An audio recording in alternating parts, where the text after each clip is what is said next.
के पास ज्ञान था। अच्छा, रावण के पास जितना ज्ञान था उतना ज्ञान विभीषण के पास नहीं था।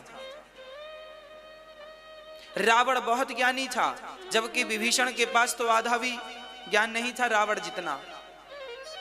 रावण के पास बल भी था, विभीषण के पास बल भी नहीं था, ना ज्ञानी था ना बलशाली था। पर विभीषण के पास एक चीज थी, क्या? राम के लिए प्रेम था। रावण के पास कोरा ज्ञान था।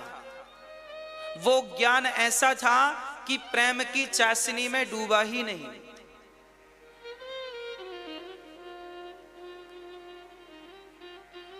जलेबी मीठी कब होती है? जब वो चाशनी में डूबती है। एक पिता ने अपने बेटे को 20 रुपए देकर बाजार भेजा, बेटा जाओ जलेबी लेकर आना 20 रुपए की, पर याद रखना कढ़ाई से निकले और ले आना गरम गरम। बेटा गया, जलेबी बन रही थी, उसने कढ़ाई से निकालकर दूसरी कढ़ाई में डालनी चाहिए जिसमें चाशनी भरी थी। उसने कहा ना ना, पिता ने मना किया। पिता ने बोला कढ़ाई से निकले और ले आओ। तो उसने जलेबी कढ़ाई से निकली और ले जाके पिता को दे दिया। पिता ने देखा बेटा ये तो मीठी ही नहीं है। पिताजी आपने तो बोला था कढ़ाई से ले आना, मैं तो कढ़ाई से ले आया। अरे पागल, एक कढ़ाई से निकलती है जलेबी तो दूसरी कढ़ाई में जाती है जिसमें चाशनी भरी होती है। जब वो उस कढ़ाई में डूबती है तब वो खाने के योग्य होती है। उसी प्रकार ज्ञान की कढ़ाई से अपने आप को निकालकर जब तक प्रेम की कढ़ाई में नहीं डालोगे तब तक तुम खाने के योग्य नहीं बनोगे, अर्थात ईश्वर के योग्य नहीं बनोगे। ज्ञान अकेला उस जलेबी की तरह है जो तेल और घी से निकली है, पर प्रेम तो उसी ज्ञान को जलेबी की तरह रस में डुबा देता है। चाशनी जलेबी को मीठी कर देती है। जलेबी मीठी नहीं होती, चाशनी मीठी होती है, सो चाशनी जलेबी को मीठा करती है। उसी प्रकार ज्ञान परमात्मा तक नहीं पहुंचा सकता, पर ज्ञान यदि प्रेम की चाशनी में डूब जाए तो वो परमात्मा तक पहुंचा सकता है। बस ज्ञान मार्ग खतरनाक है। ज्ञान मार्ग में चलने वाले शायद है कोई पहुंचा हो। उद्धव जैसे ज्ञानी को भी वृंदावन भेजकर प्रेम का रंग चढ़ाया भगवान ने, तब स्वीकार किया, तब गले से लगाया।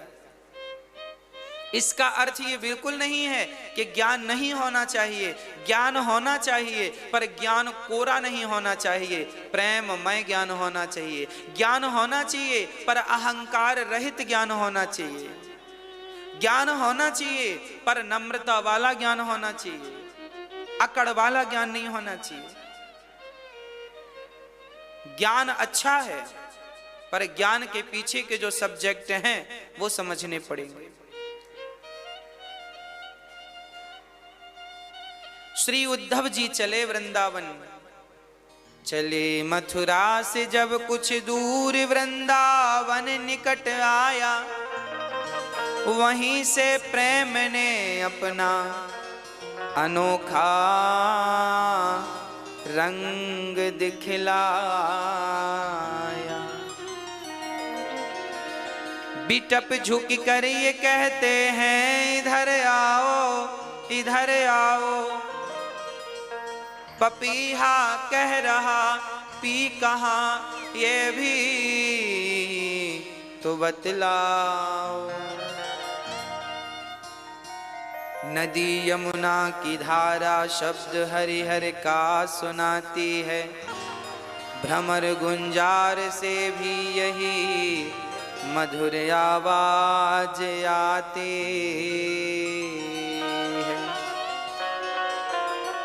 क्या आवाज आई? है प्रेम जगत में सार और कुछ सारे नहीं। श्री उद्धव जी महाराज वृंदावन पहुंचे। बिटप वृक्ष कहते हैं उद्धव यहाँ आओ, जरा हमारे कृष्ण का संदेशा सुनाओ। क्या कहा उन्होंने? पपीहा कह रहा है बताओ क्या मेरे कृष्ण आए हैं? नदी बुला रही है, मानो कह रही है क्या मेरे कृष्ण आए हैं, तो जरा दर्शन तो करा दो उद्धव। उद्धव जी कुछ समझ नहीं पाए कि सब क्या हो रहा है। वृंदावन के तो वृक्ष भी, नदी यमुना भी, पपीहा भी, भौरा भी कृष्ण की याद में मानो रो रहा है। तभी उद्धव जी को कोई व्यक्ति वृंदावन में मिला, बोले भैया ये यशोदा माँ का घर कहाँ है? लोगों ने बता दिया, ठीक ठीक चले जाओ, सीधे सीधे। उद्धव जी गए माँ यशोदा के पास। माँ यशोदा उदास बैठी थी, आंखें दरवाजे की तरफ टुकुर टुकुर देख रही थी, मानो माँ यशोदा किसी के आने का इंतजार कर रही थी। तभी उद्धव जी आ गए और उद्धव जी ने कह करके बुलाया, मैया, ओ मैया। उद्धव जी को देखकर माँ यशोदा समझ गई कि मेरा कृष्ण आ गया, दौड़कर मेरा कन्हैया आ गया। ओ सखियो देखो तो सही, देखो तो सही, ओ ग्वाल वालो देखो तो सही, मेरा कृष्ण आ गया। आवाज लगाई, दौड़ पड़ी और हृदय से लगा लिया उद्धव को। कहा, बेटा कृष्ण इतने दिन से तुम कहाँ थे, कहाँ चले गए थे अपनी माँ को छोड़कर? उद्धव ने कहा, माँ मैं उद्धव हूँ, कृष्ण नहीं हूँ, मैं कृष्ण नहीं हूँ। ये बात कहा तो श्याम सुंदर को याद करके माँ रोने लगी। उद्धव क्या मेरे कृष्ण नहीं आए? ना माँ, वो नहीं आए, उन्होंने हमें भेजा है। बेटा क्या गलती हो गई हमसे, क्या अपराध हो गया हमसे? बता तो सही उद्धव, क्यों नहीं आए? क्या मैंने बांध दिया था उखल से, इसलिए गुस्सा है? तो उद्धव एक बार कह देना कृष्ण से, अब की बार आएगा तो जितना माखन मांगेगा मैं उतना माखन दूंगी, और कभी मारूंगी नहीं, कभी डांटूंगी नहीं, कभी बांधूंगी नहीं। मैंने उसे बहुत डांटा है, मैंने उसे बहुत सताया है, शायद इसीलिए इस माँ को छोड़ करके चला गया। उद्धव एक बार मेरी तरफ से कृष्ण के चरण पकड़ के कह देना कि तेरी माँ बहुत शर्मिंदा है, जो तुझे डांटती थी, जो तुझे मारती थी। उद्धव ने कहा, माँ बात ऐसी नहीं है, वो तो दिन रात आपको याद करते हैं। उद्धव ने जब ये बात कही तो माँ यशोदा ने कहा कि उद्धव यदि वो दिन रात मुझे याद करते तो ये बता कि वो यहाँ आ ना जाते, मेरा कृष्ण आ जाता। मथुरा में ही तो है, वृंदावन कितने दूर है मथुरा से? अरे शाम को 1 घंटे के लिए आ जाता, सुबह 1 घंटे के लिए आ जाता, कम से कम अपनी रोती माँ को तसल्ली तो दिला जाता। ये देख गंगी गाय खड़ी है आंगन में, इसने जब से कृष्ण गया है ना, इसने चारा नहीं खाया। ये वही गाय है जिसके थन में मुंह लगा के कन्हैया दूध पिया करता था। ये वही गाय है जिसका दूध मैं दोह करके कृष्ण को पिलाया करती थी। जब से कृष्ण गए हैं, ये गाय का नियम था कि रोज सवेरे द्वार पर खड़ी हो जाती थी और कृष्ण को अपने साथ लेकर के और अपने कृष्ण के साथ खेलती थी। कृष्ण इसके थन में लग करके दूध पी लेते थे और ये कृष्ण को टुकुर टुकुर देखती रहा करती थी। जब से कृष्ण गए हैं, इसने अपना दूध किसी बछड़े को पिलाया नहीं। मानो ये गाय थनों में दूध भर के इसलिए खड़ी है कि कब कृष्ण आ जाए और कब मेरा दूध पिए। जब से गए हैं आंखों से झरझर आंसू गिर रहे हैं। जब से कृष्ण गए हैं तब से केवल गंगी उस दिशा की तरफ देख रही है जिस दिशा की तरफ श्री कृष्ण गए थे। मानो वो इंतजार कर रही है कि कब आएंगे, कब आएंगे, कब आएंगे, कब मैं दर्शन करूंगी। ये गाय केवल पानी पीकर जिंदा है, वो भी इसलिए उद्धव कि यदि मैं मर गई और कृष्ण को दूध पीना हुआ तो दूध कैसे पिएंगे, इसलिए जिंदा है। उद्धव एक बार कृष्ण से कह देना कि वो आ जाए और वृंदावन से मथुरा दूर नहीं है, इस गंगी गाय के लिए तो आ जाए, कम से कम इसे तो दर्शन दे दे कम से कम। हाँ, हमें ना सही, इस गाय के लिए ही तो आ जाए। तब उद्धव ने कहा, माँ वो आ तो जाते। माँ यशोदा ने कहा कि देखो 2 दिन का कह के गया था, आज कई महीने बीत गए, आज तक नहीं आया। ये तो बताओ उद्धव, क्या उसने झूठ कहा था? कहा था 2 दिन में आऊंगा तो क्यों नहीं आया?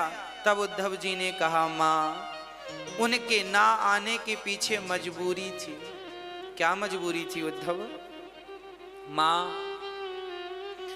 मजबूरी ये थी कि उनका बहुत बड़ा दुश्मन जरासंध उनकी कमजोरी ढूंढ रहा है। कंस को मार डाला, कंस के ससुर जरासंध हैं, वो कमजोरी देख रहे हैं कि कृष्ण की कोई कमजोरी मिल जाए तो वो कमजोरी पर अटैक करे। दुश्मन हमेशा कमजोरी ढूंढता है, आपकी कमजोरी क्या है? और कृष्ण की कमजोरी है वृंदावन, कृष्ण की कमजोरी है यशोदा, कृष्ण की कमजोरी है गोपियां। यदि उस जरासंध को पता चल गया कि कृष्ण से प्रेम करने वाली गोपियां और मां यशोदा यहाँ अकेली हैं, तो वो कृष्ण पर अटैक नहीं, आप सब पर, ब्रजवासियों पर अटैक करेगा। इसलिए कृष्ण ने अपने दिल में पत्थर रख के 2 दिन का कहा तो था, मन भी था आने का, पर आया इसलिए नहीं, कन्हैया ने आए नहीं इसलिए नहीं आए कि यदि वो यहाँ आ जाते तो जरासंध युद्ध उनसे नहीं आप पर टूट पड़ता। तो कन्हैया इसलिए नहीं आए ताकि किसी को यह संदेह ना हो कि कृष्ण अधिक लगाव किसी से रखते हैं। हाँ, आना जाना बना रहेगा और आपकी व्याकुलता देखेंगे वो दुश्मन तो वो आप पर अटैक करेंगे। मां इसलिए नहीं आए। मां यशोदा कृष्ण की चर्चा करते करते रात बीत गई। पूरी रात कृष्ण का चिंतन करते रहे, पूरी रात। सुबह हुई, उद्धव जी स्नान करके गोपियों के पास गए। सारी गोपियां बगीचे में बैठकर कृष्ण की चर्चा करती थी। गोपियां उतना ही काम करती थी मेरी मां जितनी की जरूरत होती थी। गोपियां बातें उतनी ही करती थी जितनी की जरूरत थी, बाकी समय भगवत चर्चा में लगाती थी। हाँ, जितनी जरूरत की बात है उतनी तो सांसारिक बात कर ली, बाकी समय भगवत चर्चा में लगाती। कृष्ण ऐसे थे, कृष्ण की लीला ये ऐसे माखन चुराते थे। एक सखी बोली, आज तो हमारे सपने में कन्हैया आए। अच्छा, कैसे आए? बोले, आज सपने में आकर उन्होंने मटकी तोड़ी और हमें खूब खूब दर्शन दिया। दूसरी सखी बोली, आज तो हम पानी भरने गई तो हमारे साथ वो भी मटकी लेकर चला, आज खूब दर्शन किया। एक सखी बोली, आज तो हमारे पांव की पायल बांध रहा था सपने में आकर के। एक सखी बोली, आज तो हमारे आंसू पहुंच रहा था, क्यों रोती है, मैं तो हूं तेरे साथ। सारी सखियों ने मिलकर श्री राधा रानी से पूछा, राधा तुम भी तो बताओ, तुमने कौन सा सपना देखा? तब श्री राधा रानी ने कहा, देखो तुम कितनी भाग्यशाली हो कि तुम्हें नींद आ जाती है, नींद आती है तो स्वप्न आता है, स्वप्न आता है तो कृष्ण का दर्शन होता है। राधा ने कहा, मैं तो ऐसी अभागिन हूं कि मुझे तो नींद भी नहीं आती, और जब नींद नहीं आएगी तो स्वप्न नहीं आएगा, स्वप्न नहीं आएगा तो कृष्ण का दर्शन नहीं होगा। राधा रानी तो बस रोती जाती हैं, रोती जाती हैं, कहती हैं तुम भाग्यशाली हो, मैं तो अभागिन हूँ, मैं तो अभागिन हूँ, मैं तो अभागिन हूँ। अपने आप को अभागिन कहती हैं राधा रानी कि मैं कृष्ण का दर्शन ना कर पाई, कृष्ण से मिल भी ना पाई, और बस कृष्ण कृष्ण कहकर श्री राधा रानी रोती हैं। तभी वहाँ एक भौरा आ जाता है। वो भौरा कोई और नहीं, श्री कृष्ण ही भौरे के रूप में आए और राधा रानी के पांव में गुंजार करने लगे। मानो कृष्ण कहते हैं कि राधा तुम मत रो, मैं तुम्हारे साथ हूं। तो गोपियों ने कहा, ए कपटी भौरा, क्यों आ गया तू? चला जा यहां से, तू काला है, तेरा कृष्ण भी काला है, और तुम एक जन्म के काले कपटी नहीं हो, तुम जन्म जन्म के कपटी हो। क्या बिगाड़ा था सूपड़खा ने? बेचारी शादी करने आई थी, नाक कान काट के भेज दिया। क्या बिगाड़ा था राजा बलि ने? बामन बन के गए, पूरी सृष्टि नाप ली, उसे मार भी लगाई। क्या बिगाड़ा था हमने जो छोड़कर चले गए? अब उद्धव जी चुपचाप खड़े सुन रहे हैं। उद्धव जी को लगा हम तो इन्हें मूर्ख समझ रहे थे, पर ये तो कृष्ण के जन्म जन्म का ज्ञान रखती हैं। ये तो जानती हैं कि वही कृष्ण पिछले जन्म में बावन थे, वही कृष्ण पिछले जन्म में राम थे, ये तो जानती हैं। उद्धव को लगा, हमें तो ये लगा ये बात केवल हम जानते हैं, ये तो सब जानती हैं। अब उद्धव जब गोपियों का ये प्रेम देखती हैं तब गोपियां रोने लगती हैं। सारी गोपियां आपस में बात करते करते, कृष्ण को याद करते करते गला अवरुद्ध हो जाता है, और सारी गोपियां एक दूसरों की तरफ देख करके बस कृष्ण कृष्ण पुकारती हैं और रोने लग जाती हैं। जब सारी गोपियां रोईं तो सारी गोपियों ने, उनमें से कुछ समझदार गोपियां जिनमें श्री राधा रानी उन सारी गोपियों को जब रोता देखती हैं तो श्री राधा रानी समझाने लगती हैं, ऐ सखी मत रो, क्यों रोती हो? उन्होंने कहा, कह कर गए थे कि 2 दिन में आ जाएंगे, अभी तक नहीं आए, अब बताओ हम क्या करें? तो राधा रानी ने कहा, तुम कुछ ना करो, केवल धैर्य रखो, हरि आएंगे, हरि आएंगे, हरि आएंगे, हरि आएंगे।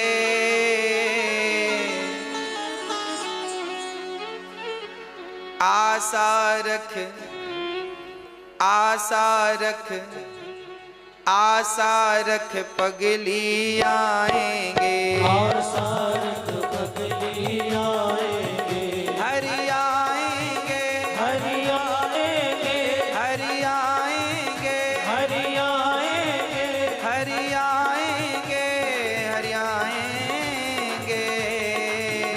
आशा रख, जय हो, आशा रख, जय हो, आशा रख, पगली आएंगे, आशा रख, पगली आएंगे।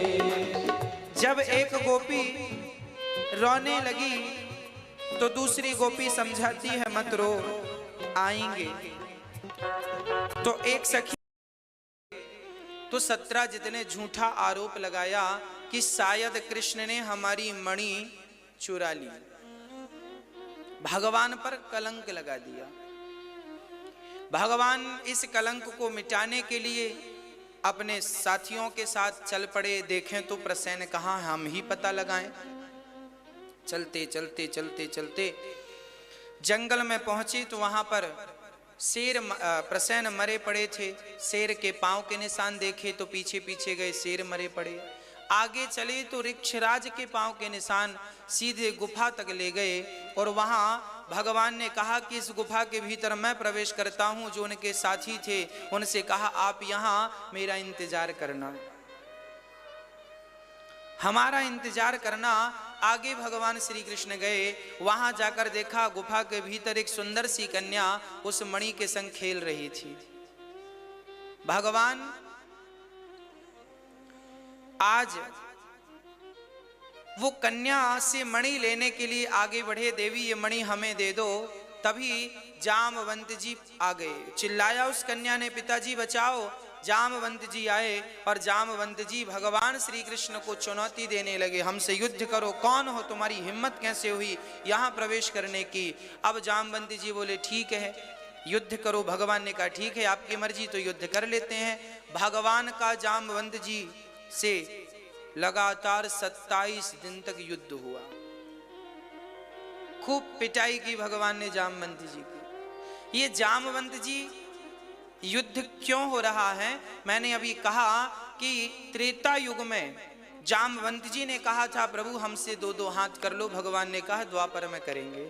आज भगवान ने नस नस ढीली कर दी और जामवंत जी चरणों में गिर पड़े, मुझे तो लगता है आप ही मेरे राम हैं। तब भगवान ने दर्शन देकर जामवंत जी को कृतार्थ किया। पश्चात भगवान ने कहा कि मणि हमें दे दीजिए, इसके कारण हमें लोग कलंकित कर रहे हैं। जामवंत जी ने कहा, मणि हम देंगे पर साथ में हमारी बेटी को ले लो, क्योंकि मणि हमने बेटी को दे दी है और बेटी को दिया हुआ धन वापस नहीं लेते, तो आप कन्यादान के स्वरूप मणि प्राप्त कर लीजिए, मेरी बेटी को स्वीकार कर लीजिए।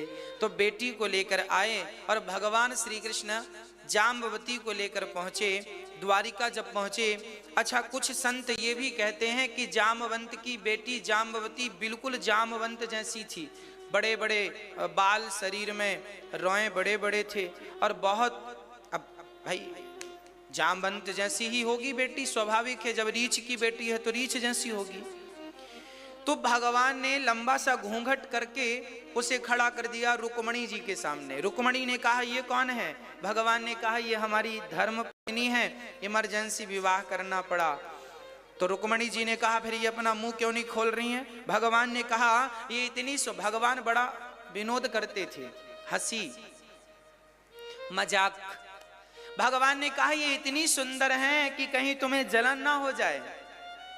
तो रुक्मणी जी को लगा, हो सकता है ये हमसे भी ज्यादा सुंदर हो। तो रुक्मणी जी ने श्राप दे दिया जाम्बवती को, बड़ा अहंकार करती अपनी सुंदरता का, जा तू भी मेरे जैसी ही सुंदर हो जा, मेरे से ज्यादा है ना तो ज्यादा मत रहा, मेरी बराबरी की हो जा। तो तुरंत श्राप से वो रीछ की बेटी थी उनके जैसे थी, पर माँ के श्राप से वो बिल्कुल रुक्मणी अम्बा जैसी हो गई। तो जाम्बवती कैसी थी? बिल्कुल रुक्मणी जैसी थी। ये कथा संतों के मुंह से सुनी है दास ने। भगवान ने जाम्बवती से विवाह किया। अब वो मणि ले जाकर सत्याजित को दी, भैया ये मणि आप रखो, पर हम कलंक आपने लगाया वो झूठा था, आपके भाई वहां मर चुके हैं और ये मणि ऋक्षराज ने ली, हमने छुड़ाई। अब सत्याजित जी को बड़ा शर्मिंदगी महसूस हुई। लोगों ने कहा बताओ भगवान को तुमने कलंक लगा दिया। तब क्या हुआ? तब सत्याजित जी ने अपनी बेटी सत्यभामा को लाकर खड़ा कर दिया, भगवान मेरी बेटी को स्वीकार कर लो। भगवान ने कहा मेरे 2 विवाह ऑलरेडी हो चुके हैं, मैं तीसरा कैसे करूं? सत्यभामा से पूछा कि तैयार हो? 2 विवाह हो चुके हैं। सत्यभामा ने कहा हम तैयार हैं। तो तीसरा विवाह सत्यभामा से हुआ और मणि फिर भगवान ने कहा कि इसे आप ही रखो, हमें इसकी जरूरत नहीं है। भगवान का चौथा विवाह यमुना महारानी के साथ संपन्न हुआ। कालिंदी सूर्यपुत्री यमराज की सगी बहन। दीपावली के बाद जो भाई दूज आती है, इस दिन भाई बहन विश्राम घाट में हाथ पकड़ करके और डुबकी लगाते हैं। जो दोनों डुबकी लगाते हैं इस दिन वो कभी यमपास में नहीं बंधते, यमदूत के बंधन में नहीं बंधते, निज भगवान के धाम को प्राप्त करते हैं। इसलिए यमदूतिया को उस समय को यमदूतिया कहा गया है। ये दूज को स्नान करने का बड़ा महत्व है। भगवान का 5वां विवाह संपन्न हुआ है उज्जैन में मित्रविंदा के साथ। ये विंद और अनुविंद की बहन थी, भगवान ने इनसे विवाह किया। 6वां विवाह भगवान का नागनजीति के साथ हुआ। 7 बैलों को एक साथ नाथना था, पर 7 बैलों को एक साथ इतना बल किसी पर नहीं था, बड़े बलशाली बैल थे। तब भगवान वहां पर पहुंचे और भगवान ने एक साथ 7 को नाथा और भगवान ने उस कन्या से विवाह किया जिसे सत्या भी कहते हैं। 7वां विवाह भगवान का भद्रा से, 8वां विवाह भगवान का लक्ष्मणा से संपन्न हुआ। ये भगवान की अष्टपटरानियां हैं। भगवान कृष्ण का ये विवाह द्वारिका में हुआ है और भगवान भौमासुर नाम के एक दैत्य को मारते हैं। उसने 16,100 कन्याओं को बंदी बना के रखा था। 16,100 कन्याओं को भगवान ने भौमासुर को मारकर उनके बंधन से आजाद किया। कहा देवियों अपने अपने घर जाओ, आप स्वतंत्र हो। उन कन्याओं ने कहा भगवान हमें कोई स्वीकार नहीं करेगा, हमें कोई अपनाएगा नहीं, आप हमें स्वीकार कर लीजिए। ठीक है। तब भगवान ने उन कन्याओं से विवाह किया। टोटल विवाह भगवान के हो गए 16,108। भगवान ने इतने विवाह किए और बड़ी प्रसन्नता से अपना जीवन यापन किया। हर रानी के गर्भ से 10 बेटा और एक एक बेटी हुई है। अच्छा, भगवान की इतनी लंबी चौड़ी गृहस्थी है, पर भगवान बहुत प्रसन्न चित्त से रहते हैं। भगवान सकारात्मकता के साथ आगे चलते हैं। भगवान हमेशा पॉजिटिव रहते हैं। आपने कभी भी मंदिरों में जाकर देखा होगा, भगवान के मुख में हमेशा स्माइल आपने देखी होगी, हंसी, होंठों पे मुस्कान बनी रहती है। मैया जी, भगवान सदा मुस्कुराते हैं। आप कहीं भी जाकर देख लेना, किसी भी मंदिर में जाकर देख लेना, सारे देवी देवता, हमारी नवरात्रि में माता जी बिठाई जाती हैं, वो भी स्माइल। भगवान कृष्ण के मंदिर जाएंगे, उनके भीतर भी स्माइल। भगवान राम का दर्शन करेंगे, उनके भीतर भी स्माइल। हर मंदिर में ठाकुर जी स्माइल के साथ बैठे हैं। इसका तात्पर्य यह है, भगवान कहते हैं कि तुम हर हाल में प्रसन्न रहोगे तो हर चुनौती को पार करते हुए आगे की यात्रा कर पाओगे। और यदि तुम परेशान हो गए, यदि समस्याओं में उलझ गए तो आगे बढ़ नहीं पाओगे। इसलिए हम सदा प्रसन्न रहें। हर हाल में हमें क्या होना चाहिए? पॉजिटिव होना चाहिए, सकारात्मक होना चाहिए। विचार हमेशा सकारात्मक हो। हम कभी ये ना सोचें कि हम ये नहीं कर पाएंगे, हम जीवन से नहीं शब्द को डिलीट कर दें। हम ये ना सोचें कि हम, किसी ने सोचा था कि कोई चांद तक जा सकता है, असंभव था, फिर भी इस असंभव को संभव किया कि नहीं? चांद तक पहुंच गए, चांद तक पहुंच गए, मंगल तक पहुंच गए, तो फिर अब बचा क्या? और आज आप लोग कहते हैं हम ये नहीं कर पाएंगे, हम ये नहीं, क्यों नहीं कर पाओगे? आप अपने जीवन की नकारात्मकता निकाल दीजिए, आप सब कुछ कर पाएंगे। आप करने के पहले हार जाते हैं, इसलिए आपने थिंकिंग बना ली हम नहीं कर पाएंगे, इसलिए आप नहीं कर पाते। आज हमारे भारत की आर्थिक स्थिति लोगों की कमजोर क्यों है?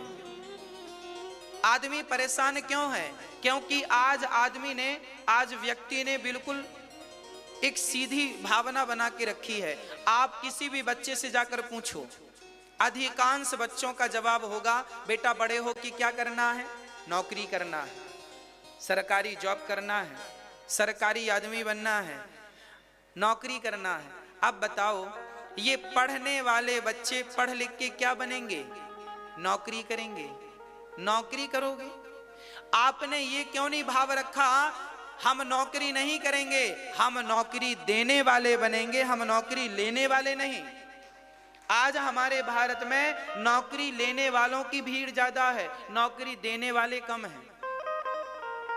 आपने अपने माइंड को सेट कर रखा है कि हमें नौकरी लेने वाला बनना है, तो आप नौकरी लेने वाले ही बनते हैं। आपने ये सेट नहीं किए दिमाग को कि हमें नौकरी लेने वाला नहीं, हमें नौकरी देने वाला बनना है। आप अपने बच्चों को नौकरी लेने वाला मत बनाइएगा, बच्चों को इतना ज्ञान दीजिएगा, इतना टैलेंटेड बनाइएगा, बच्चों को इतना योग्य बनाइएगा कि वो 10 और 20 और 50 और 100 लोगों को रोजगार दें, 100 लोगों को काम दें। काम देना है, रोजगार देना है, ना कि लेना है। ये सेट करके चलना पड़ेगा। आप पहले ही से सेट करके चलते हैं हमें नौकरी लेना है, तो फिर आप सेट कर लेते हैं माइंड को, उससे ज्यादा फिर वो सोचता नहीं है, काम करता नहीं है। आपने उसे अपाहिज कर दिया है। आपने अपने जो माइंड को सेट कर दिया ना, जैसे आपने अपने घर के पंखे को 2 नंबर में सेट कर दिया, तो उसकी क्षमता तो 5 नंबर पे घूमने की है, फास्ट घूमेगा, पर उसको सेट कहां कर रखा है? 2 नंबर में। तो वो ऐसे ऐसे घूमता है, ऐसे ऐसे, जबकि वो ऐसे ऐसे घूम सकता है फास्ट, पर आपने सेट कर रखा है 2 नंबर पे। उसी प्रकार आपने बचपन में अपने बच्चों का माइंड सेट कर रखा है हमें नौकरी करना है, बस वो 2 नंबर पे घूमते रहते हैं, केवल नौकरी करना है, नौकरी लेना है। कहां मिल जाए, कहां भर्ती निकली है, जाके फॉर्म भर दो, हमें नौकरी मिल जाए। ठीक है, नौकरी करो, अच्छी बात है, पर पहला प्रयास हो कि हम काबिल बने और नौकरियां उत्पन्न करें। 2 में सेट मत करो अपने को, 5 में फुल रफ्तार में सेट करो माइंड को। हाँ भाई, आज जितने भी सक्सेस लोग हैं, चाहे वो टाटा बिरला हो, अंबानी हो, कोई भी सफल लोग हैं, वो कौन लोग हैं? आपकी तरह 2 हाथ पांव वाले हैं, आपकी तरह खाने पीने वाले हैं, पर वो ज्यादा सोचते हैं, वो बड़ा सोचते हैं, उनका टारगेट बड़ा है, इसलिए वो बड़ा कर पाते हैं। आप सोचते छोटे हैं, आपकी सोच छोटी है, इसलिए आदमी छोटा रह जाता है। आज का आदमी बड़ा क्यों नहीं बन पाता? कारण है कि वो सोचता ही नहीं कभी बड़ा बनने का, सोच ही नहीं है उसकी, सोचता ही नहीं, वो जाते ही नहीं वहां तक। और आपके बच्चों की ये सबसे बड़ी कमी है, आपकी ये सबसे बड़ी कमी है। और एक दूसरी कमी ये है नेगेटिविटी, कि आप अपने, जब आपके बच्चे कुछ करते हैं ना, तो माँ बाप अक्सर ये कहते हैं, पड़ोसी अक्सर ये कहते हैं, तुम नहीं कर पाओगे, ये तुम नहीं कर पाओगे। हम भी जब भागवत जी सीख के गए थे वृंदावन से, और पहली बार गांव में भागवत किए, तो कुछ लोगों ने कहा तुम नहीं कर पाओगे, तुमसे नहीं होगा। मतलब जब भी आप कुछ अच्छा करेंगे तो ये लोग जरूर होंगे कहने वाले कि तुमसे नहीं होगा, तुम नहीं कर पाओगे। आप इन बातों पे ध्यान ना दें। आपको मैं विश्वास दिलाता हूं, आप वो व्यक्ति हैं जो सब कुछ कर सकते हो, आप सब कुछ कर सकते हो। मैं तो ये कहता हूं कि तुम ही सीता हो और तुम ही राम हो, बस। यहां बैठा हर पुरुष राम है और यहां बैठी हर स्त्री सीता है। तुम राम हो, तुम राम हो, तुम राम बन के दिखाओ, राम जैसा करके दिखाओ। राम जैसी आज्ञा का पालन माता पिता की, राम जैसा सोच। राम की सोच क्या थी? क्या किसी ने सोचा था? राम का टारगेट कितना बड़ा था? राम का टारगेट देखिए, बिना खंबे का सेतु बनाना ये कम चुनौती थी क्या राम के जीवन में? राम भी चाहते तो नाव से पार हो सकते थे, बड़ी बड़ी जहाज बना लेते, बड़ी बड़ी जहाजों से सेना को ले जाते, पर नहीं, उन्होंने छोटी सोच नहीं रखी, उन्होंने बड़ी सोच रखी कि इसमें सेतु कैसे बनाया जाए। टारगेट बड़ा था, छोटा टारगेट नहीं था राम जी का। टारगेट जब बड़ा होगा तो आपका माइंड भी बड़ा होगा, विचार भी बड़े आएंगे। जब उद्देश्य ही छोटा है,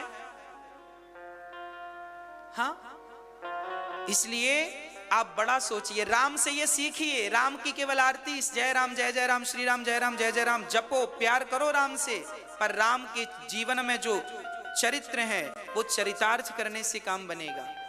राम जैसा बल, राम जैसा पराक्रम और राम जैसा चरित्र। राम के सामने एक पराई महिला आकर खड़ी हो गई, तो सम पुरुष न मो सम नारी, यह संयोग विधि रचा विचारी। तेरे जैसा कोई पुरुष नहीं और मेरे जैसे सुंदर कोई स्त्री नहीं, सुपड़खा।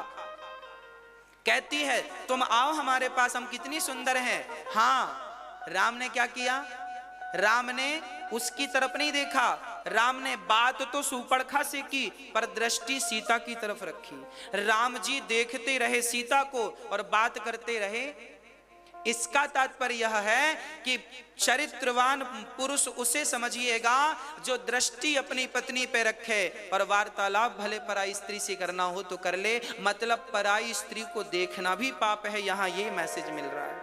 भगवान श्री राम जब सीता का हरण हुआ तो सीता जी ने अपने वस्त्र आभूषण गिराए थे, तो सुग्रीव को मिले थे। तो राम जी ने कहा, सुग्रीव ने कहा कि प्रभु कुछ वस्त्र आभूषण हैं, सीता जी ने गिराए थे, वो आप देख लो। तो राम जी ने देखा तो सीता के कुछ वस्त्र आभूषण थे। तो लक्ष्मण जी को बोला राम जी ने कि लक्ष्मण तुम पहचानो, ये क्या ये सीता की नथ है? क्या ये सीता के बाले हैं? क्या ये सीता का हार है? आभूषण में तो यही चीजें होंगी, कुछ चूड़ियां भी फेंक दी होंगी सोने की, देखो क्या ये सीता की चूड़ी है? लक्ष्मण जी ने कहा राम, ये रामचरितमानस की बात है। लक्ष्मण जी ने कहा भगवान मैं ये आभूषण नहीं पहचान सकता। क्यों नहीं पहचान सकते? क्योंकि मैंने कभी सीता मां को देखा नहीं है। हाँ, यदि उनके चरणों की कोई पायल हो और पायल के उंगलियों में जो पहनती है माताएं, यदि वो हो तो वो मुझे दिखाओ, मैं वो पहचान सकता हूं। इसका तात्पर्य क्या है? लक्ष्मण जी ने सीता मां के चरणों के सिवा चरणों के ऊपर कभी दृष्टि नहीं डाली। ये भारत का पुरुष है कि पराई स्त्री को, चाहे वो भाभी ही क्यों ना हो, चाहे वो माँ ही क्यों ना हो, उसके चरणों के अतिरिक्त कहीं दृष्टि नहीं जाती। ये चरित्र था भारत का। इन चरित्रों का हम पालन करें। चलो हम 100% नहीं कर सकते तो 1% तो करो भैया। चलो तुम राम नहीं बन सकते, कोई बात नहीं। राम को आए तो करोड़ों साल बीत गए, उनके बाद आज तक कोई दूसरा राम पैदा नहीं हुआ। ये तो सही है कि उनका फिंगर आपके फिंगर से मैच कभी नहीं करेगा। आपका फिंगर अलग है, उनका अलग है, आपका अलग है, मेरा अलग है। राम नहीं बन सकते, कोई बात नहीं। 100% नहीं बन सकते, 1% फॉलो तो कर सकते हैं। 1% के लिए तो आप काम कर सकते हैं। चलो भगवान नहीं बन सकते तो इंसान तो बन सकते हैं।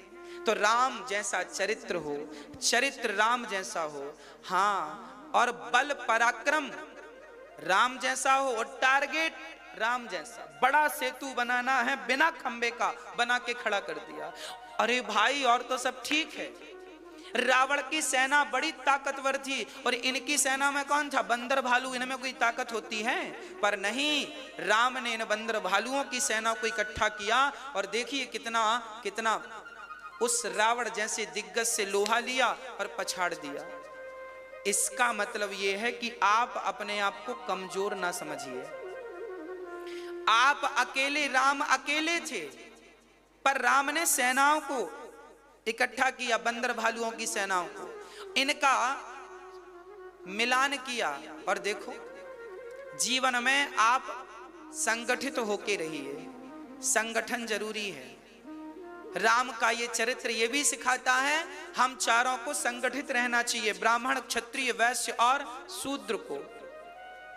राम ने बंदर भालुओं से मोहब्बत की है, निषाद राज को गले लगाया है, सबरी के जूठे बेर खाए हैं, और हम भारत के लोग जातवाद पे लड़ाई करते हैं। तुम ब्राह्मण हो, तुम क्षत्रिय हो, तुम वैश्य हो, तुम शूद्र हो। अरे भाई हो गई बातें, अब ये दीवारें खत्म कर दो जात पात की, हम सब एक बन करके चलें।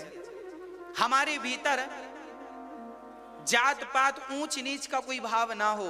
भगवान स्वयं रामचरितमानस में कह चुके हैं कि मेरा रिश्ता केवल भक्ति का है। माना हूं एक भगति कर नाता, मैं भक्ति का नाता मानता हूं, दूसरा कोई नाता नहीं। एक संगठित होकर हम आगे बढ़ें। राम का चरित्र ये समझाता है। राम एक मर्यादा की प्रतिमूर्ति है।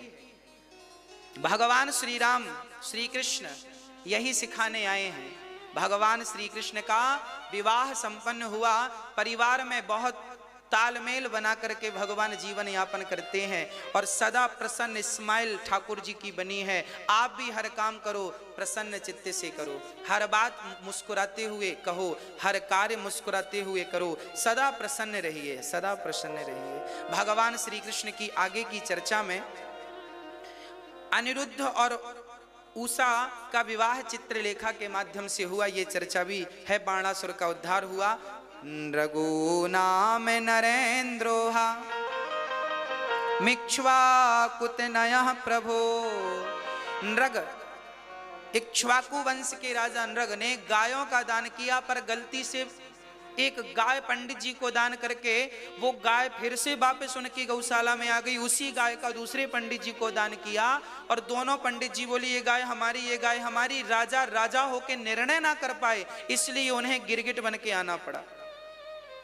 भगवान ने आज गिरगिट की योनि से उनका उद्धार किया, और वो भगवान के निज धाम चले गए। भगवान ने पौंड्रक पर कृपा की, पौंड्रक काशीराज पर कृपा की। पौंड्रक कौन था? नकली भगवान। पौंड्रक नकली भगवान बन के घूम रहा था, नकली हाथ लगवाया और चतुर्भुज बन के बोला मैं ही वासुदेव हूं, मैं ही भगवान हूं, मेरे जैसा कोई नहीं। अब वो अपने आप को भगवान मान के घूमने लगा। आप भी जरा नकली भगवानों से सावधान रहा करो। आजकल भी नकली भगवान मार्केट में बहुत चल रहे हैं। हाँ, आज कोई भी बाबा अपने आप को भगवान कह देता और आप लोग मान लेते हैं। हाँ मैया जी, ओ मेरी माँ, कुछ दिन पहले मार्केट में एक बाबा जी आए, उन्होंने कहा भगवान की पूजा मत करो, हमारी पूजा करो, भगवान को घर से फेंक दो, हमारी तस्वीर रखो। लोगों ने किया, लड्डू गोपाल जी को नदी में बहा दिया, सालिग्राम जी को नदी में फेंक दी, और बाबा जी की तस्वीर रखी, आरती उतारी। मतलब कौआ कान ले गया तो कौआ के पीछे दौड़ रहे हो, थोड़ा कान भी देख लो कि है कि नहीं। कोई आपसे कह देगा कि भगवान की पूजा ना करो तो आप मान लोगे? अरे भाई, पहले ये तो समझो भगवान कौन है और भगवान कौन नहीं है। 2000 का असली नोट और नकली नोट में थोड़ा फर्क करना तो सीखो। नकली को कोई कह दे कि असली मान लोगे? आजकल बहुत सारे लोग बेवकूफ बन जाते हैं, नकली नोट को असली मान लेते हैं। अरे नकली को तुमने असली मान तो लिया है, पर जब चलाने जाओगे तो असली की कीमत देगा नहीं वो। उसी प्रकार तुमने किसी को भगवान मान तो लिया है नकली को, पर जब जरूरत पड़ेगी मोक्ष की तो वो मोक्ष देने का अधिकारी थोड़ी है। भगवान असली कौन है और नकली कौन है, ये मैं आपको फर्क बताता हूं। भगवान कौन है मैं ये बताता हूं, फिर नकली कौन है वो अपने आप जितने, इनके सिवा जितने हो सब नकली हैं, वो मैं आपको बताता हूं। भगवान की परिभाषा क्या है पहले तो ये समझो।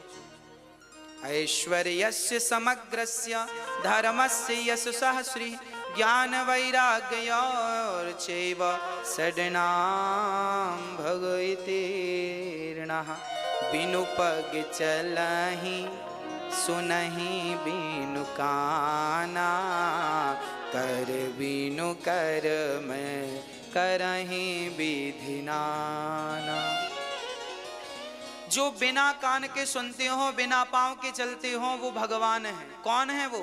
भगवान किसे कहते हैं? अच्छा बताओ, भगवान किसे कहते हैं? भगवान का नाम बताओ मैया जी, किसे कहते हैं? वो तो हमने बता दिया, 6 गुण जिसके भीतर हो उसे भगवान कहते हैं। ऐश्वर्य यस्य समग्रस्य, जिसका ऐश्वर्य हो, यश हो, ज्ञान और वैराग्य हो, जिनके चरण स्वयं श्री अर्थात लक्ष्मी जी दबा रही हो, जो ज्ञान की मूर्ति हो, वैराग्य की मूर्ति हो, वो भगवान है। जो बिना कान के सुनते हो, बिना पांव के चलते हो, बिना जबान के बोलते हो, वो भगवान है। अच्छा, बिना पांव के भगवान कहां चले गए? जब द्रौपदी की साड़ी खींच रही थी तब भगवान द्वारिका में थे और हस्तिनापुर में साड़ी खींच रही थी। पांव वाला थोड़ी इतने जल्दी चलता, बिना पांव के दौड़ पड़े कि नहीं द्रौपदी को बचाने के लिए। पांव वाले जितने थे क्या बचा पाए द्रौपदी को? बिना पांव के आ गए भगवान। बिनु पग चले, गोस्वामी जी इसी भाव से लिख रहे हैं, बिनु पग चले, सुना ही बिनु काना। भगवान ने बिना कानों के सुन लिया, कहा द्रौपदी की पुकार सुन लिया। और बाली के प्रसंग की ये बात है, जब बाली ने तारा और बाली जब सुग्रीव से युद्ध करने गया तो तारा ने रोका था कि वो भगवान है, कोई साधारण नहीं है, पंगा ना लो। पर बाली ने कहा, कह बाली सुन भीरु प्रिय समदर्शी रघुनाथ, जो कदाचि मुहि मारी हूं तो पुनि होऊं सनाथ। बाली ने कहा कि वो भगवान है। अच्छा, कमरे के भीतर पत्नी ने बाली से कहा, पत्नी ने बाली की कि वो भगवान है। वार्ता पत्नी पति की हुई और बाली आया। जब राम ने बाली को बाण मारा तो बाली ने कहा, कारण कवन नाथ मोहि मारा, मैं वैरी सुग्रीव प्यारा। तब राम जी ने वहां कहा है कि बाली सुन, तेरी पत्नी ने तुझे समझाया था पर तूने बात नहीं मानी और पंगा ले लिया। अब बाली चक्कर में पड़ गया कि मेरी पत्नी ने तो कमरे के भीतर बोला था, इन्हें कैसे पता चल गया। इसी बात पर सुखदेव श्री गोस्वामी जी लिख रहे हैं, सुन ही बिनु काना, जो भगवान बिना कान के सुनता हो, बिना पांव के चलता हो, उसे भगवान कहते हैं। तो भगवान कौन है? अच्छा, भगवान का नाम बताओ, आपसे पूछ रहा हूं, बताओ भगवान का नाम क्या है? मैया जी आप बताओ, मैया जी आप बताओ भगवान का नाम क्या है? बोलो जोर से। भगवान का नाम है नारायण, भगवान का नाम है राम, भगवान का नाम है कृष्ण, भगवान का नाम है नरसिंह, भगवान का नाम है बावन, भगवान का नाम है बांके बिहारी, भगवान का नाम है जगन्नाथ जी, भगवान का नाम है द्वारिकाधीश जी, भगवान का नाम है वही भगवान। जब आप द्वितीय स्कंद भागवत जी पढ़ेंगे तो सारी चीजें स्पष्ट हो जाएंगी। वही भगवान, वही नारायण ब्रह्मा बने, वही नारायण शिव बने। तो भगवान शंकर वही भगवान है, भगवान नारायण वही भगवान है। खाटू श्याम कहो, सांवरिया सेठ कहो और वहां विठलनाथ कहो, मैंने नाम गिनाए वो नाम समझिएगा। भगवान नारायण एक, ब्रह्मा जी दो, भगवान शिव तीन, फिर इन्हीं के रूप हैं राम कृष्ण विठल सांवरिया सेठ द्वारिकाधीश जगन्नाथ जी बद्रीनाथ जी केदारनाथ जी, इन्हीं के रूप हैं ये, इनसे भिन्न कुछ भी नहीं है। और फिर हमारी माता जी नवरात्रि की 9 देवी, तो हमारी श्री राधा रानी ही नवरात्रि की 9 दुर्गा है। हमारी श्री राधा रानी ही सीता स्वरूपा है, हमारी श्री राधा रानी ही लक्ष्मी स्वरूपा है, हमारी श्री राधा रानी ही पार्वती स्वरूपा है, हमारी श्री राधा रानी ही अन्नपूर्णा है, हमारी श्री राधा रानी ही पार्वती स्वरूपा है, लक्ष्मी स्वरूपा और सरस्वती स्वरूपा। मतलब ये देवियां एक हो गई। ये एक ही देवी अनेक रूप में विभाजित हैं, अनेक काम के लिए, अनेक लीलाओं के लिए। तो भगवान नारायण और जिनके मैंने नाम लिए, इनको छोड़कर मार्केट में जो बाबा भगवान बने घूम रहे हैं सब फ्रॉड हैं, एक नंबर के फ्रॉड हैं। हमारी नवरात्रि देवी छोड़कर, शंकर जी और राम जी और कृष्ण जी और नारायण को छोड़कर, गणेश जी सूर्य भगवान को छोड़कर, इनके सिवा जो भी बाबा गण फ्रॉड है। आजकल आपने देखा होगा मंदिरों में एक नकली बाबा को बिठा देते हैं, राम जी को नीचे बाबा जी को ऊपर, और आरती करते हैं। अब बताओ इससे ज्यादा और कलयुग क्या होगा? बाबा जी को भगवान मानने लगे लोग, बाबा जी बड़ी बड़ी पालकियां निकाल रहे हैं। अब इन्हें कौन समझाए, इन्हें कौन समझाए? अच्छा मेरी एक बात का उत्तर आप दे दो, मेरे सारे प्रश्न का समाधान हो जाएगा। आप स्त्रियों से मेरा एक प्रश्न है, क्या आपके पति की जगह कोई दूसरा पुरुष ले सकता है? अच्छा वो पुरुष बहुत सुंदर हो तो क्या ले सकता है? वो पुरुष बहुत पैसे वाला हो तो क्या ले सकता है? नहीं ना, जैसे पतिव्रता स्त्री के लिए उसके पति की जगह कोई दूसरा पुरुष नहीं ले सकता, उसी प्रकार हमारे भगवान की जगह कोई दुनिया का दूसरा व्यक्ति नहीं ले सकता। भगवान तो भगवान है। माता रामो मत पिता रामचंद्र, स्वामी रामो मत सखा रामचंद्र, सर्वस्वम में रामचंद्रो दयालुर, नान्यम जाने नहीं व जाने न जाने। मैं किसी और को जानता नहीं, अपने राम, अपने कृष्ण, अपने बिहारी जी के सिवा, अपने शंकर जी और अपने दुर्गा माँ के सिवा मैं किसी को नहीं जानता। कोई नहीं जानता, मैं किसी को जानना चाहता भी नहीं मैं। हाँ, अब आप कहेंगे महाराज जी आपने इतने सारे भगवान के नाम गिना दिए, क्या भगवान इतने सारे हैं? ना, भगवान इतने सारे नहीं है, भगवान एक हैं। पर मैं आपको समझाने के लिए कई बार, अब आप कहेंगे महाराज जी भगवान एक हैं तो फिर मंदिर अनेक, ये राम जी का मंदिर, ये कृष्ण जी का मंदिर, ये नरसिंह भगवान का मंदिर, ये दुर्गा जी का मंदिर, ये शंकर जी का मंदिर, ये ब्रह्मा जी का मंदिर। क्यों भाई? जब भगवान एक हैं तो मंदिर भी एक होना चाहिए। ये मुसलमान भाई लोग ना हम लोगों से कई बार, मुसलमान भाई हिंदू भाइयों से प्रश्न करते हैं कि तुम्हारे भगवान इतने सारे क्यों हैं, हमारा अल्लाह तो एक है। मैं अपने हिंदू भाइयों को बताऊं कि तुम्हारा भगवान भी एक है, बस कंफ्यूजन है तुम्हें, वो कंफ्यूजन आज मैं दूर करता हूं। हमारे भगवान एक ही हैं। अब वो कैसे समझ में आएगा वो मैं आपको समझाता हूं। देखिए बात ऐसी है कि स्त्री एक होती है, एक ही स्त्री को जब उसका पिता देखता है तो अपनी बेटी के रूप में देखता है, पति देखता है तो पत्नी के रूप में देखता है, भाई देखता है तो बहन के रूप में, और उसका बेटा देखे तो मां के रूप में। स्त्री एक है पर देखने वाले चार हो गए, इसलिए उसे चार नामों से पुकारा जाने लगा। मां के नाम से, पत्नी के नाम से, बेटी के नाम से, और चार नाम हो गए। उसी प्रकार परमात्मा एक है पर उसे देखने वाले भक्त अनेक हैं। तो कोई उन्हें राम के रूप में देखता है तो राम के रूप में दिखते हैं, कृष्ण के रूप में देखता है कृष्ण के रूप में दिखते हैं, नारायण के रूप में देखता है नारायण के रूप में दिखते हैं। एक ही भगवान अनेक रूप में नजर आते हैं। जैसे पानी एक है पर पानी ही बर्फ है, पानी ही भाप है, पानी ही ओस है, पानी ही पानी है।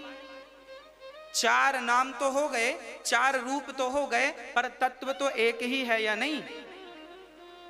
पानी ही तो बर्फ बना, पानी ही तो भाप बनी, नाम रूप चार हो गए पर तत्व एक है। उसी प्रकार एक ही परमात्मा राम बन के आया तो राम, वही भगवान द्वापर में कृष्ण बन के आए तो कृष्ण, वही भगवान देवी का स्वरूप मोहिनी अवतार भगवान ने तो लिया तो ये देवी बन के आए तो भगवान देवी बन गए।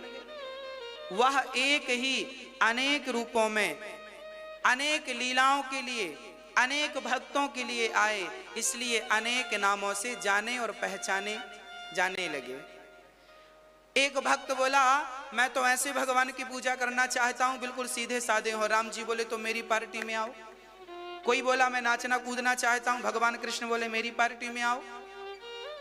एक आदमी बोला महाराज जी हम थोड़ा सा भांग धतूरा भी लेते हैं, हम कहां जाएं? शंकर जी बोले तो हमारी पार्टी में आ जाओ। शंकर जी गांजा नहीं पीते थे, ये भी याद रखना, और शंकर जी केवल धतूरा लेते हैं, वो भी सर्पों की माला गले में है और विष भी गले में उन्होंने रोक रखा है। हाँ, शंकर जी को बहुत सारे लोग गांजा पीते हुए तस्वीर भी आपने देखी होगी, वो बिल्कुल गलत है। यही अपमान है हमारे देवी देवताओं का, इसका विरोध करना चाहिए आपको। भगवान शंकर जी गांजा नहीं पीते थे, लोग गांजा पीने वाले शंकर जी को बहुत बदनाम करते हैं।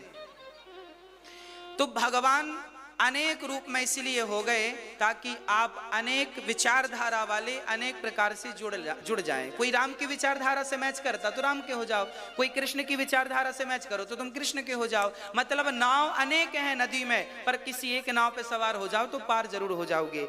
अनेक नाम अनेक रूप। हमारे यहाँ तो कृष्ण के भी 1000 नाम है और विष्णु जी के भी 1000 नाम है और राम जी के भी 1000 नाम है और देवी जी के भी 1000 नाम है।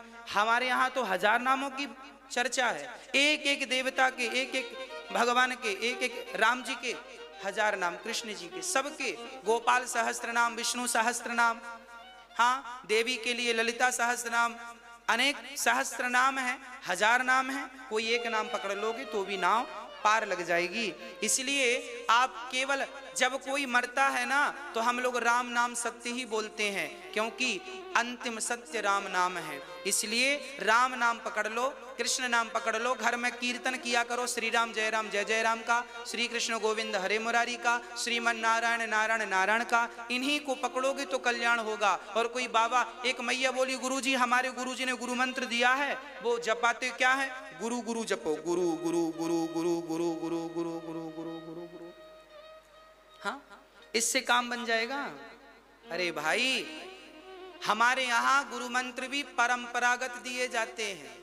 परंपराएं हैं, रामानुजाचार्य परंपरा, रामानंदाचार्य परंपरा, श्री निम्बार्क परंपरा, श्रीमद वल्लभाचार्य परंपरा। ये परंपराएं वही परंपराएं जिन्होंने भगवान को देखा था, उन्हीं के शिष्य के शिष्य के शिष्य के शिष्य के शिष्य के शिष्य के शिष्य के शिष्य से आप गुरु मंत्र लेंगे तो कल्याण होगा। वो परंपरा, वो लिंक नहीं टूटनी चाहिए। हाँ, इसलिए हमारे यहाँ परंपराएं हैं। शंकराचार्य परंपरा, शंकराचार्य जो आज प्रेजेंट में शंकराचार्य हैं हमारे यहाँ, ये शंकराचार्य कौन है? ये आद्य शंकराचार्य जी की परंपरा से चल रहे हैं। आद्य शंकराचार्य जी के शिष्य फिर शंकराचार्य बने, उनके शिष्य फिर शंकराचार्य, वही पद्धति चली आ रही है। तो इसी परंपराओं से जब आप जुड़ेंगे तब तो कल्याण है। और आप ऐसे मनमाने जो बाबा अपने आप को भगवान माने घूम रहे हैं, अपना खुद का मंत्र बना के देते हैं, ऐसों के चक्कर में पड़ गए तो फिर लोभी गुरु और लालची चेला, फिर होए नरक में ठेलम ठेला वाली बात है। हाँ, तो अब आपके सामने दोनों असली नकली मैंने दोनों भेद रख दिए। अब आपकी मर्जी कहाँ है आप जानिए। पौंड्रक भी ऐसा नकली भगवान था जैसे आज चल रहा है। ये परंपराएं पुरानी है, कोई आज की नहीं है।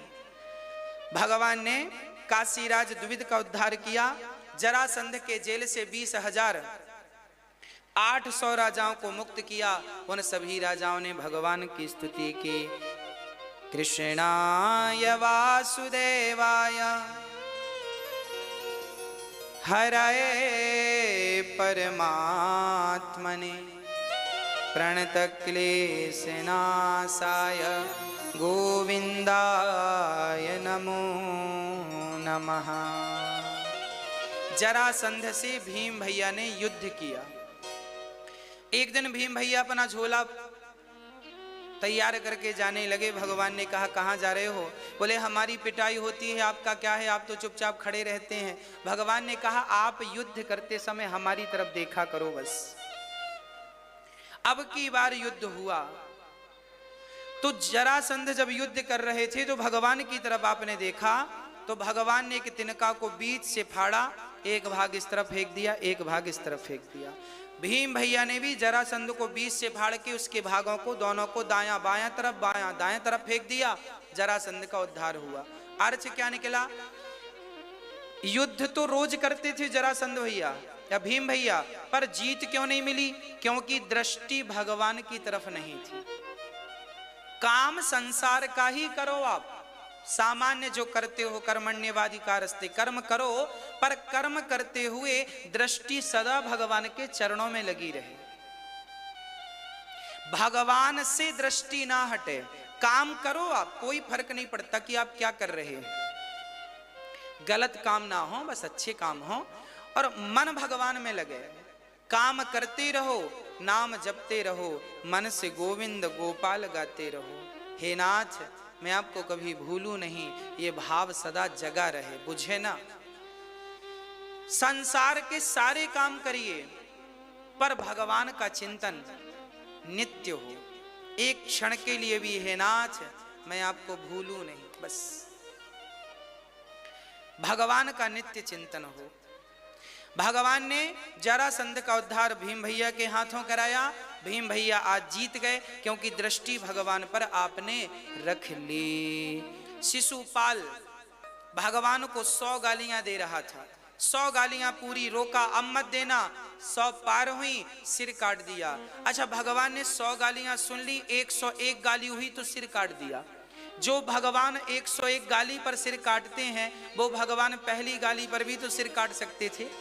कोई 100 गाली सुनने का इंतजार क्यों करेगा? पर भगवान ने सुनी। भगवान ने ये कहना चाहा कि मैं भगवान होकर 100 गालियां सुन सकता हूं, तो तुम इंसान होकर 10-20 गालियां तो सहन कर लो। आपके भीतर क्षमता हो, सहन करने की क्षमता हो। याद रखना, ये मानव का तन हमें मिला है, इस जीवन को पाकर सहन करना पड़ता है। भारत जी का चरित्र हमने पढ़ा, उन्हें सहन करना पड़ा अपमान सम्मान। भागवत में एक चर्चा मिलती है भिक्षु ब्राह्मण की, आखिरी में वो भिक्षु ब्राह्मण की चर्चा। बहुत कंजूस आदमी था, बहुत जोड़ा परिवार के लिए, पत्नी बच्चों के लिए। बाद में बच्ची और पत्नियों ने अपमान कर दिया। वो ब्राह्मण को वैराग्य हो गया, घर से निकल गया। भागवत में लिखा है लोगों ने उसका अपमान किया, मल मूत्र भी उसके ऊपर फेंका, पर उसने कोई प्रत्युत्तर नहीं दिया। भगवान की प्राप्ति तब होगी जब आप संसार की चीजें सहन करते हुए आगे बढ़ जाएंगे। देखिए, संसार में यदि मैं जवान लड़ाऊं, आप हमें कहेंगे कि तुम गलत हो, तो मैं भी आपसे कहूं मैं क्यों गलत हूं। मैं अपनी सफाई में कुछ बोलूं, तो मैं अपनी सफाई में कुछ बोलूंगा तो समय लगेगा, 1 घंटा भी लग सकता है आपसे बात करने में। और जब बातें उलझने लगेंगी तो गुस्सा भी आ सकता है, मन भी व्याकुल हो सकता है। तो आपके मुंह लगने से अच्छा है कि आप गालियां दो और मैं गालियां सुन करके भूल जाऊं, यही सार है। देखिए, भक्ति का मार्ग ऐसा है, जब आप भक्ति के मार्ग में, भक्ति के पथ पर आगे बढ़ेंगे तो आपको अपमान, भगवान श्री कपिल जी ने भी मां देवहूति को यही समझाया, तितिक्षवः कारुणिकाः सुहृदः सर्वदेहिनां। हमें सहनशील होना चाहिए। जब आप भक्ति के रास्ते में चलेंगे तो लोग आपको गालियां देंगे, लोग आपको बुरा कहेंगे, लोग आपकी आलोचना करेंगे। मीरा को भी जिस विष पिलाया, जहर पिलाया, कोई बात नहीं, आपको फर्क नहीं पड़ना चाहिए कि लोग क्या कह रहे हैं, हमारे बारे में क्या सोच रहे हैं। आप तो नेकी करते जाओ, अच्छा करते जाओ, भगवान से प्रेम दिनों दिन बढ़ाओ, यही जीवन की अंतिम सार्थकता है। उलझन ना हो जीवन में, हम इनसे उलझ गए, फिर इनसे उलझ गए। अच्छा, मुझे कल एक बात याद आई। एक किसान के एक कुत्ता था और एक खरगोश था। दोनों किसान ने पाल रखे थे, खरगोश भी पाल रखा था और कुत्ता भी पाल रखा था। दोनों खेत में किसान के साथ थे, खेत पे किसान काम कर रहा था तो खरगोश भी वहीं वहीं घूम रहा था और पालतू कुत्ता था तो वो भी, खरगोश भी किसान को प्रेम करता था, कुत्ता भी प्रेम करता था, दोनों एक साथ थे। तभी उसका खेत जो था ना गांव के बिल्कुल पास में था, तभी उसके घर कोई मेहमान आ गया किसान के घर। तो उसकी पत्नी ने आवाज घर से लगाई, सुनते हो घर में मेहमान आए हैं। तो वो किसान तुरंत खेत से घर की तरफ बढ़ा और जब आया तो क्या हुआ, खरगोश तो उसके साथ ठीक ठीक चल रहा था साथ साथ, पर जो कुत्ता था वो कभी इस मेड़ पर चला जाए, दूर चला जाए, फिर आ जाए, फिर इस तरफ चला जाए, दूसरे कुत्ते नजर आए तो उनके संग चला जाए, फिर वापस आए, फिर थोड़ी दूर साथ चले, फिर यहाँ भाग जाए। कुत्ता आपने देखा होगा सीधा नहीं चलता, यहाँ वहां मुंह मारता हुआ चलता, थोड़ी देर के लिए यहाँ भाग जाता, फिर आ जाता, फिर यहाँ भाग जाता, फिर यहाँ जाता। अंत में कुत्ता, किसान और खरगोश तीनों घर पहुंचे। तो घर में जो अतिथि आए थे उन्होंने देखा खरगोश बिल्कुल शांत खड़ा था, कोई थकावट नहीं थी, कोई परेशानी नहीं थी, पर जो कुत्ता था वो हाँफ रहा था, परेशान था, बड़ा थका हुआ लग रहा था। तब उस रिश्तेदार ने किसान से कहा, क्यों, क्या खेत बहुत दूर था? किसान ने कहा, खेत दूर नहीं था, खेत तो पास में था, तो ये कुत्ता थक क्यों गया? तब किसान ने कहा कि ये खरगोश तो मेरे साथ सीधा सीधा आ गया तो ये थका नहीं, पर ये कुत्ता है यहां वहां भागता हुआ आया सो थक गया। बस भक्तों, अब आपको क्या बनना है वो आप देख लीजिए, खरगोश बनना है या हमें पहुंचना है परमात्मा तक, मंजिल है ईश्वर। अब आप सीधा रास्ता चलोगे तो जल्दी पहुंच जाओगे। सीधा मतलब कोई गाली दे रहा है, देने दो, कोई भौंक रहा, भौंकने दो, कोई अपमान कर रहा, करने दो, हमें तो बस सीधे रास्ते पे चलते चलना, हमें उलझना नहीं। एक तो ये रास्ता है सीधा वाला, और फिर एक दूसरा रास्ता है कुत्तों की तरह कि थोड़ी देर किसी ने आपको भौंका तो आप भी जाओ उसके पास भौंकने के लिए। कुत्ता को किसी ने भौंका तो वो भी चला गया, भौंका फिर वापस आया, फिर दूर चला, फिर किसी ने भौंका फिर चला गया कुत्ता, फिर उसको भौं भौं करके फिर आया। तो या तो फिर आप जवान लड़ाते हुए संसार वालों से उलझते हुए, लड़ते झगड़ते हुए आगे बढ़ो। तो लड़ते झगड़ते हुए आगे बढ़ोगे तो भी सच्चे मार्ग पर चलोगे तो पहुंचोगे जरूर, तब तक थक जाओगे। तो जीवन भगवान तक पहुंचना कठिन नहीं है, पर वो सरलता, वो सहजता आ जाए तो संभव है। इसलिए भगवान शिशुपाल की 100 गालियां क्षमा करते हैं, फिर भगवान सिर काटते हैं। अंत में भगवान के शरीर में उसकी दिव्य प्राण ज्योति समा गई, भगवान ने उसे मुक्त कर दिया। राजा परीक्षित ने प्रश्न किया, गुरुदेव शिशुपाल ने गालियां दी, भगवान ने फिर भी मुक्त कर दिया, क्यों? तब भगवान ने कहा कि भगवान कहते हैं कि कोई भगवान को भाव से भजे या कुभाव से भजे, कोई कैसे भी भाव कुभाव अनख आलसहूं, नाम जपत मंगल दिशि दसहूं। भगवान तो कल्याण करने वाले हैं, वो तो तार ही देते हैं। कोई भाव से पूतना को तार दिया तो शिशुपाल तो दर्शन कर ही रहा था। भगवान ने धर्मराज युधिष्ठिर के यज्ञ में पहुंचकर और चरण धोने की सेवा की, पत्तल उठाने की सेवा की।